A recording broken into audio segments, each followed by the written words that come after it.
भी pull up workout कर रहा था, तो उसमें एक और डिफरेंस है लेट पुल डाउन से, वो ये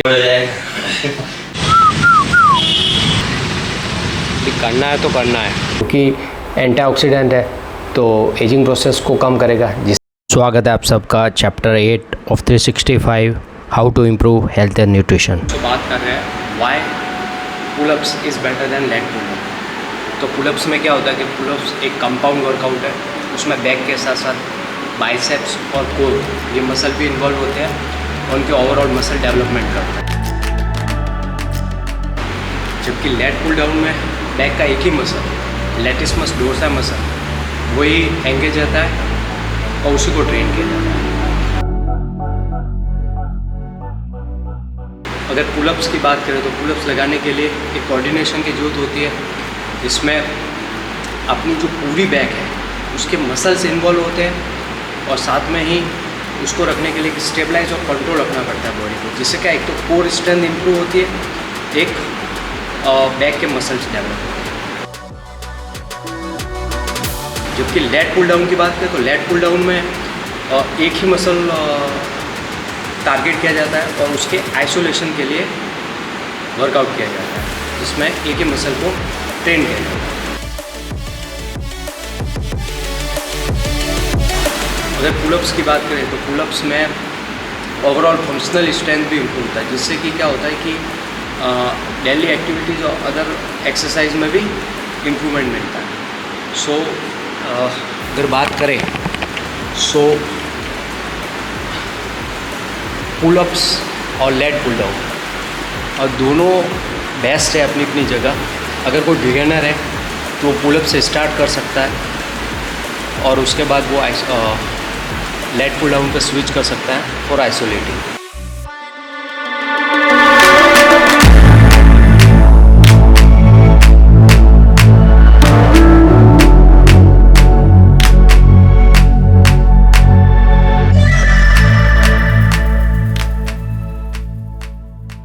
पुलअप वर्कआउट कर रहा था, तो उसमें एक और डिफरेंस है लेट पुल डाउन से। जब भी हम पुलअप्स करते हैं तो पुलअप्स में क्या होता है कि अपनी जो बॉडी है वो एंटी ग्रेविटी जाती है, अपने को पूरा body weight anti gravity lift करना होता है। सो इससे भी काफ़ी डिफरेंट है, क्योंकि लेट पुल डाउन हम क्या बैठे रहते हैं उससे आइसोलेट करते हैं।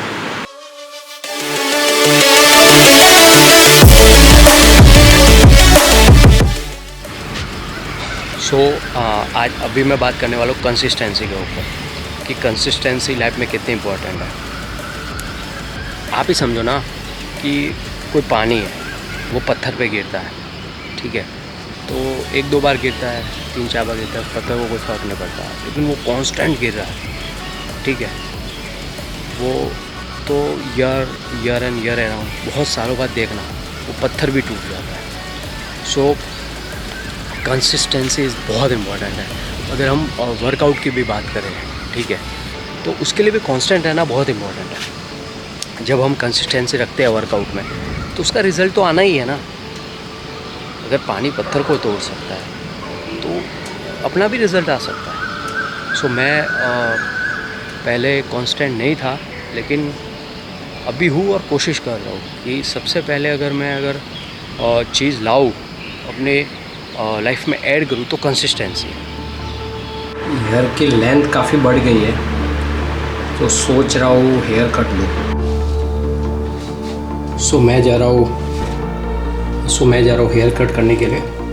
एक्चुअली गर्मी बहुत है।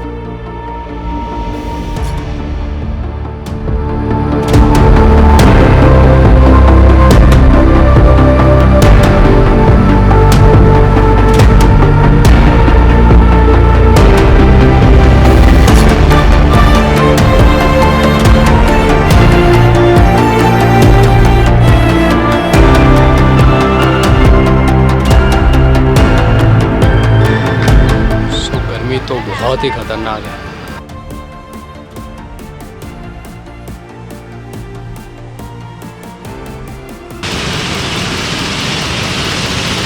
बैठ के किसी भी टॉपिक के बारे में बोलना बहुत इजी है, लेकिन ब्लॉगिंग बहुत टफ है यार। कोई भी जा रहा हो नज़दीक से या आजू बाजू से कोई भी जा रहा हो, वो ऐसे देख रहा है कि यार ये किससे बातें कर रहा है, यार कोई एलियन से बातें कर रहा है या एक कोई एलियन है। सो लॉगिंग इज़ टफ, लेकिन अभी स्टार्ट किया, अभी करना है तो करना है। ये एक्चुअली आप देख रहे हो ना, ये एक्चुअली मेरा जॉगिंग ट्रैक है। यहाँ पे मैं एवरीडे इवनिंग को जॉगिंग करता हूँ ऑलमोस्ट।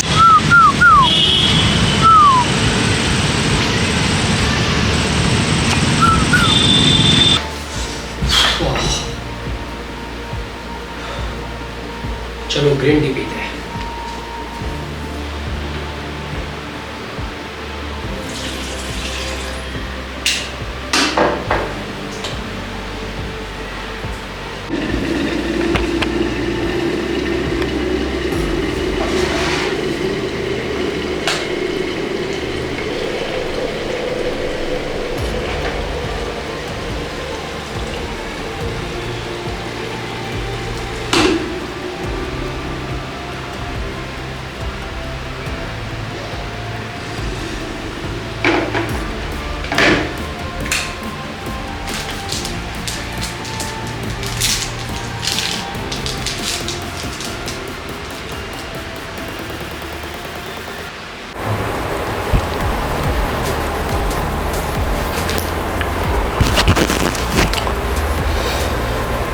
सो बात करते हैं ग्रीन टी के बेनिफिट के बारे में।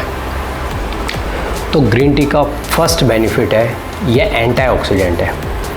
एंटीऑक्सीडेंट मतलब हमारी बॉडी में क्या होता है कि एक तो ऑक्सीडेटिव स्ट्रेस क्रिएट होता है, फ्री रेडिकल्स बनते हैं, तो वो क्या करते हैं सेल और टिश्यू को डैमेज करते हैं, जिससे कि हमें एक तो एजिंग प्रोसेस फास्ट हो जाती है और एक हमें लंबे समय वाली बीमारी लाइक कैंसर वगैरह होता है। तो ये एंटीऑक्सीडेंट है which is good for skin also, skin के लिए भी बेस्ट है क्योंकि एंटीऑक्सीडेंट है तो एजिंग प्रोसेस को कम करेगा, जिससे स्किन इम्प्रूव होगी। ग्रीन टी के सेकंड बेनिफिट की बात करो तो ये बूस्ट द ब्रेन फंक्शन, जो ब्रेन के फंक्शन है उसको बढ़ा देता है, इम्प्रूव कर देता है, अच्छा कर देता है। यानी कि क्या होता है, एक तो इसमें कैफीन होता है तो अलर्टनेस बढ़ा देता है, फोकस बढ़ा देता है, साथ में ही ग्रीन टी मेमोरी को बढ़ाता है। और जब एज बढ़ती है डीजनरेशन होने लगता है ब्रेन का, तो उसमें क्या अल्जाइमर यानी कि भूलने वाली बीमारियाँ होता है, तो उससे भी ये प्रिवेंट करता है यानी कि बचाता है। और ग्रीन टी का थर्ड बेनिफिट ये है कि ये वेट मैनेजमेंट के लिए बेस्ट है। किसी को वेट लॉस करना है उसके लिए बेस्ट है, किसी को मैनेज करना है उसके लिए बेस्ट है, क्योंकि इसमें ये क्या करता है कि मेटाबॉलिज्म है उसको फास्ट कर देता है, जिससे कि कैलोरी बर्न होने लगती है, फास्ट कैलोरी बर्न होती है, तो उसके लिए बेस्ट है फॉर वेट लॉस।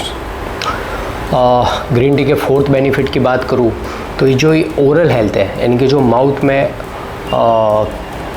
का हेल्थ यानी कि ओरल है उसको इम्प्रूव कर देता है। यानी कि जो माउथ में जो इन्फ्लामेशन होती है, बैक्टीरिया होता है, ठीक है, उनको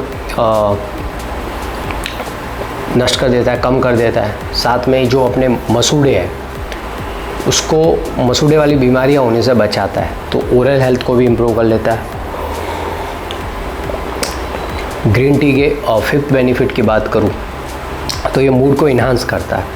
इसमें एक एल-थियानिन, एक एमिनो एसिड होता है एल-थियानिन, वो क्या करता है मूड को इम्प्रूव कर देता है, इन्हांस कर देता है। सो मूड को इम्प्रूव करने के लिए भी ग्रीन टी बेस्ट है।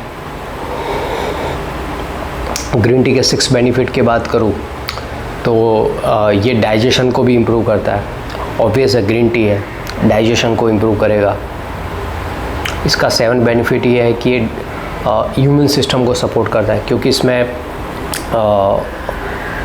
एंटीऑक्सीडेंट, एंटी इन्फ्लामेटरी ये सब प्रॉपर्टी है, तो जो इम्यून सिस्टम है उसको इम्प्रूव कर देता है, रोग प्रतिरोधक क्षमता को बढ़ाता है, इम्यून सिस्टम उसको इम्प्रूव कर देता है। अब इसके अगर जो डिजीज़ है उसमें अगर इसके बेनिफिट की बात करें तो ये रिस्क को कम कर देता है, जैसे कि हार्ट डिसीज़ में क्या होता है, ये कोलेस्ट्रॉल लेवल को कम करता है, ये रिड्यूस कर देता है, कम कर देता है क्लोटिंग को, और साथ में जो ब्लड वेसल्स है वो फंक्शन अच्छे से करे, जिससे क्या होता है कि हार्ट डिजीज़ में डिजीज़ है उसकी रिस्क को कम कर देता है। Second, type 2 diabetes. Type 2 diabetes insulin related होती है, तो ये ग्रीन टी है वो इंसुलिन सेंसिटिव है, जो ब्लड में शुगर लेवल को कम करती है, तो ये डायबिटीज़ को भी मैनेज कर लेती है। थर्ड है कैंसर। तो मैंने फर्स्ट बोला ही है कि इसमें एंटीऑक्सीडेंट होता है पॉलीफिनॉल। पॉलीफिनॉल एक एंटीऑक्सीडेंट होता है, ठीक है, तो वो एंटी कैंसर ही है, ठीक है। तो कैंसर में भी एंटी कैंसर हो गया, तो इसकी प्रॉपर्टी एंटी कैंसर भी हो गई। अब बात करते हैं ग्रीन टी के साइड इफ़ेक्ट के बारे में। तो देखो, ग्रीन टी वैसे कोई साइड इफ़ेक्ट नहीं है इसके इतने, इसको अगर लिमिटेशन में रखें तो। अगर ओवर द लिमिट जाओगे, ठीक है, तो होना ही है। एक तो फर्स्ट ये इसमें कैफ़ीन है, तो अगर कोई कैफ़ीन सेंसिटिव है तो फिर अगर ग्रीन टी का यूज़ करता है तो उसको एंजाइटी होने लगेगी, रेस्टलेसनेस होने लगेगा, ठीक है। और अगर इसके साइड इफ़ेक्ट की बात करूँ तो इसमें एक टेनिन होता है, जो टी में भी होता है, कॉफ़ी में भी होता है, ग्रीन टी में भी होता है, टेनिन। वो टेनिन का साइड इफ़ेक्ट ये है कि वो जो आयरन है उसके एब्जॉर्प्शन को कम कर देता है, उसमें इंटरफेयर करता है, क्योंकि आयरन बहुत इंपॉर्टेंट है हीमोग्लोबिन के लिए, रेड ब्लड सिंथेसिस के लिए, ग्रोथ के लिए, डेवलपमेंट के लिए आयरन बहुत इंपॉर्टेंट है।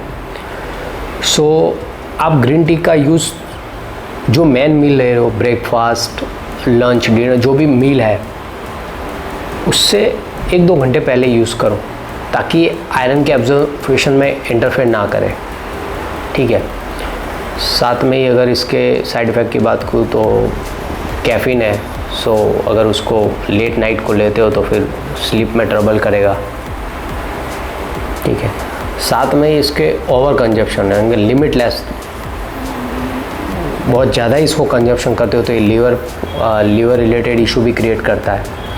सो आप दिन के 2 to 3 कप्स पी सकते हो, उससे ज़्यादा इसका कंजप्शन कोई वैलिड पॉइंट नहीं है। सो आप 2 to 3 कप इसके दिन में कंजप्शन कर सकते हो ग्रीन टी का,